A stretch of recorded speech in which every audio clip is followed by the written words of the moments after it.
From Keene in the Shire, the Liberty Media capital of the world, this is Daryl W. Perry, host of FPP Radio News for Thursday, June 8th, 2017. Silver is trading at $17.62 per ounce. Gold is valued at $1,284 per ounce. Bitcoin is trading at 1.9 cents, and the average price of Bitcoin is $2,750.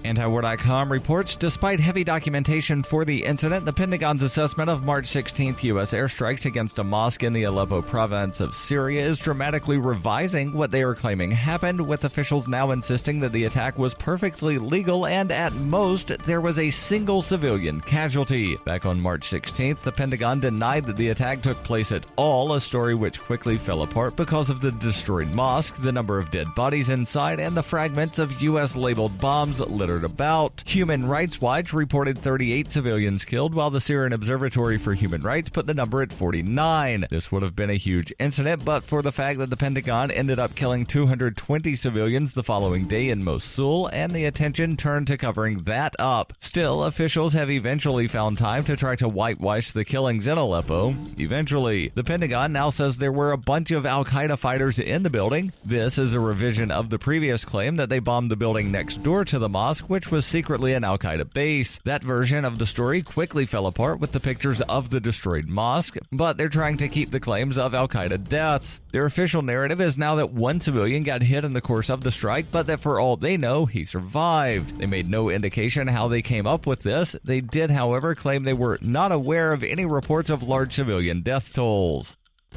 For nearly 40 years, Roberts & Roberts Brokerage has been a trusted source for buying and selling precious metals like gold and silver. They also take Bitcoin for precious metal purchases and have permanently removed the minimum purchase amount for all orders paid in the digital currency. Call Roberts & Roberts today for knowledgeable advice on buying and selling precious metals and a forward-thinking approach to new technologies. 800-874-9760 or visit online at rrbi.co. UPI reports 4 top U.S. intelligence officials told Senate investigators on Wednesday that they were not at liberty to discuss certain details about President Donald Trump's actions pertaining to the Justice Department's investigation of Russia. Appearing before the Senate Committee on Intelligence Wednesday were National Intelligence Director Dan Coats, NSA Chief Mike Rogers, Deputy U.S. Attorney Gerald Rod Rosenstein, and Acting FBI Chief Andrew McCabe. Both Coats and Rogers did not answer whether the president at any time asked them to intervene in the FBI's investigation, which is looking into possible Kremlin electoral interference and collusion with the Trump campaign. Coates said of his private discussions with Trump, "I don't believe that's appropriate for me to address in a public session." Coates and Rogers said they never felt pressured by Trump to impede any investigation. Neither Coates nor Rogers answered the panel when asked if they were directed by Trump to intervene in the FBI's investigation. The remarks by the intelligence officials were given one day before former FBI Chief James Comey was scheduled to appear.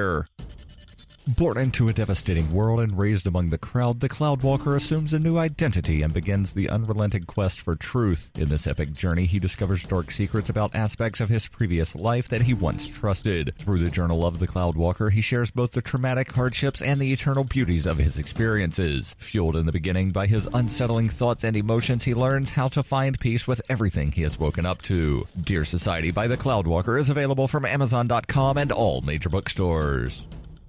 Antiwar.com reports following the latest U.S. attack against pro-Syrian forces in southern Syria, the nation's foreign ministry has issued a statement warning the U.S. about the dangers of escalation and demanding that they stop attacking Syrian allied forces. The U.S. attacked a group of what they described as pro-regime forces in southern Syria in the Daraa province. The Syrian-backed forces in Daraa have recently been fighting against the Al-Qaeda's Nusra Front and other rebels. The U.S. believed the troops were too close to a base of U.S. allies in Al-Tanf.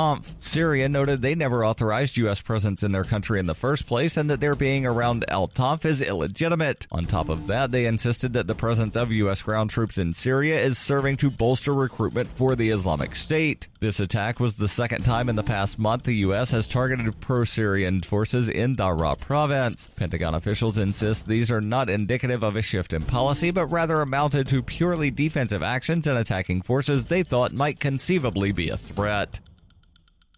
This has been FPP Radio News, online at fppradio.com.